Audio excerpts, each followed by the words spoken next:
Hello everyone, how are you? We back again with question number 2 of learning and teaching. It's a very important question for your exam. So let's begin without delay. Define the term teaching. So teaching in your as you are in the field of teaching, teaching is a profession. Means it's a process by which a teacher provides knowledge to a learner. She or he not only provides knowledge to a learner but also develops skills in a child. Yes, so you can see the important thing. Teacher is a facilitator. We already discussed it in a short note of question number 1. So it's she or he is a facilitator. Means आप teacher बनने जा रहे हो तो आप एक facilitator हो and facilitator का काम होता है बच्चों को हर चीज़ प्रोवाइड करना जिसमें उनका ओवरऑल डेवलपमेंट होता है.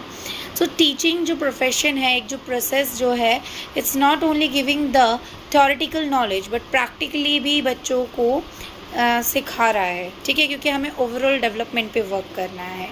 So if you will write teaching is a profession that involves providing knowledge to children. It's not only profession.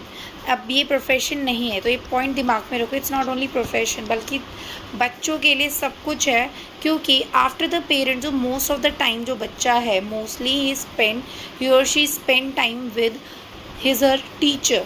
Yes, so this is not only the profession कि हमें पढ़ाना है और हमें अर्निंग मिल रही है. समटाइम जब हम टीच कर रहे होते हैं तो हम कनेक्ट भी हो जाते हैं बच्चों से, तो बच्चे हमें अपनी पूरी दुनिया मानते हैं. ठीक है, तो in totality we can say we are the world for them because we are working on their overall development. Yes, now come to the nature of teaching. So these are the points you can see on the screen. I've highlighted already.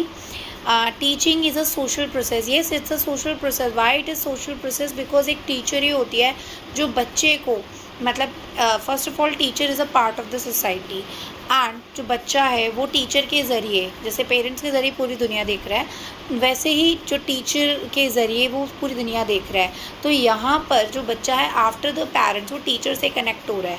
तो teacher is a part of the society. तो we can say the teaching is a social process. Next nature जो है ये एक purposeful activity होती है. Purposeful क्यों है? क्योंकि हमारा एक पर्पस होता है टीचर का कि बच्चे का ओवरऑल डेवलपमेंट हो.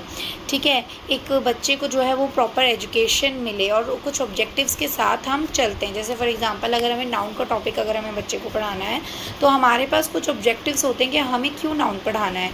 सो दैट बच्चा समझे कि नेम्स मतलब जो हम नेम्स बोल रहे हैं, name of person, place, animal, things जितना भी है वो बच्चा समझे. वर्ब पढ़ाना है तो वर्ब के बारे में बच्चा पढ़े कि जो भी एक्शन वर्ड्स है हम उसको क्या क्या बोलते हैं.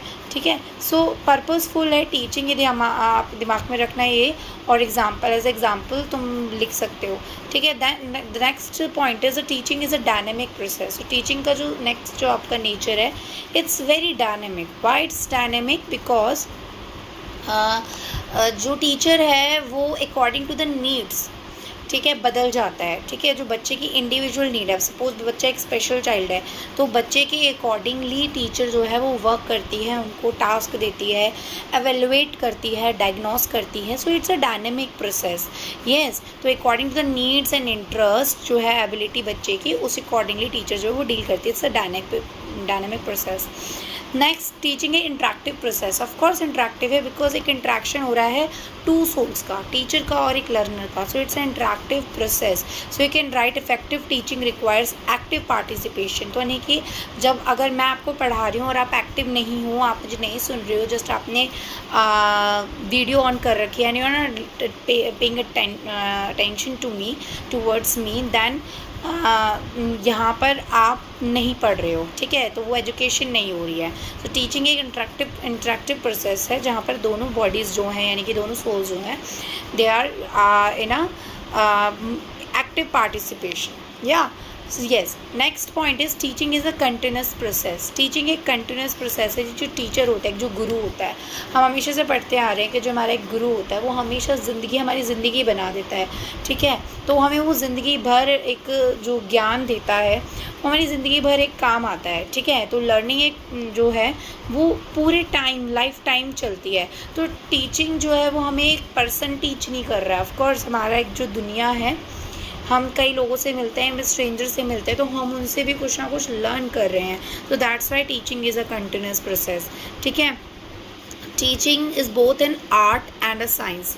तो आर्ट क्यों बोला गया है? Because it's very hard to prepare a learner accordingly to the society, according to the norms of the society. हमें उसको लॉस सिखाने हैं, उसको ओवरऑल डेवलपमेंट करना है. So it's a art. Yes, हम अलग अलग टीचिंग मैथड यूज़ कर रहे हैं बच्चे को पढ़ाने के लिए. ठीक है, हम अलग अलग टेक्निक इस्तेमाल कर रहे हैं उनके इंडिविजुअलिटी को देख कर. So it's of course an art. Yes, it's require creativity as well as systematic methods and principles. You can write like this. And teaching is a learner centered. यानी कि सबसे मोस्ट इम्पॉर्टेंट थिंग जो है आपके teaching में कि ये एक लर्नर सेंटर्ड है. यानी कि अगर हमें कुछ पढ़ाना है तो बच्चे के इंटरेस्ट को देखकर हमें पढ़ाना है. अगर बच्चा इंटरेस्ट उसमें है, आर्ट में इंटरेस्ट है, तो आप उसको डांस नहीं सिखाओगे. Yes, so you can write this example.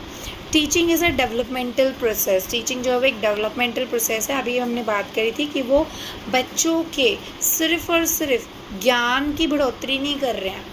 जो टीचर है वो ज्ञान की बढ़ोतरी नहीं कर रहे हैं, बल्कि वो इंटेलेक्चुअल के साथ साथ सोशली, इमोशनली बच्चे को और मॉरली मीन्स लॉज, मतलब क्या गलत है क्या सही है, वो भी एक टीचिंग के अंदर आता है. क्लियर. सो अभी हमने नेचर ऑफ टीचिंग हमने पढ़ा. हम कह सकते हैं बहुत सारे जो इसमें पॉइंट्स हैं वो डेवलपमेंट के प्रिंसिपल से मैच कर रहे हैं. सो you can also write accordingly. Teaching is a social process. Teaching is dynamic. Teaching is a continuous process. Teaching is both art and science, and it's learner centered, and it's also a developmental process. Clear everyone? So these are the nature of the teaching which we have discussed right here. And now the next part, the question they have asked from us, importance of teaching. So importance क्या है teaching की? बेटा बहुत importance है teaching की. बिना गुरु के कोई शिक्षा आप ले सकते हो क्या? आप बताइए कि आपको गुरु बनाना पड़ेगा किसी को. ठीक है. अगर आपसे आपने ये जो आपका लेव वेकोट्स्की है, उन्होंने भी अपने ZPD में, यानी कि zone of proximal development theory जो उन्होंने दी, मतलब सोशल कंस्ट्रक्टिविस्ट थ्योरी दी, उन्होंने ये बताया कि जो बच्चा है वो with the help and support of the best learner वो अपना बेस्ट दे पाता है. ठीक है. वो क्या कर सकता है? व्हाट कैन ही और she achieve with the help of the teacher? It's also depends. या देन इम्पॉर्टेंस ऑफ टीचिंग, यहाँ पर देखिए पॉइंट्स है. Provides guidance to children and help them achieve their educational goals. यानी कि उनके जो गोल्स हैं बच्चों के, हम उनको वहाँ तक पहुँचने में हेल्प करते हैं. बच्चों को प्रॉब्लम सॉल्वर बनाते हैं कि कोई भी सिचुएशन आती है, हाउ टू सॉल्व इट.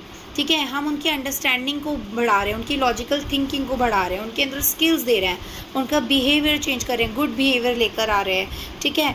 हम उनको इमोशनली स्ट्रॉन्ग कर रहे हैं, मॉरली सपोर्ट दे रहे हैं, उनको मॉरल वैल्यूज सिखा रहे हैं. ठीक है. तो prepare children for future life and careers by developing essential skills. So they are all the skills which we have discussed right here is it's importance of teaching. Correct. So at last we can conclude that teaching is purposeful, interactive, dynamic, continuous process that facilitate learning and promotes the overall development of learners. Yeah.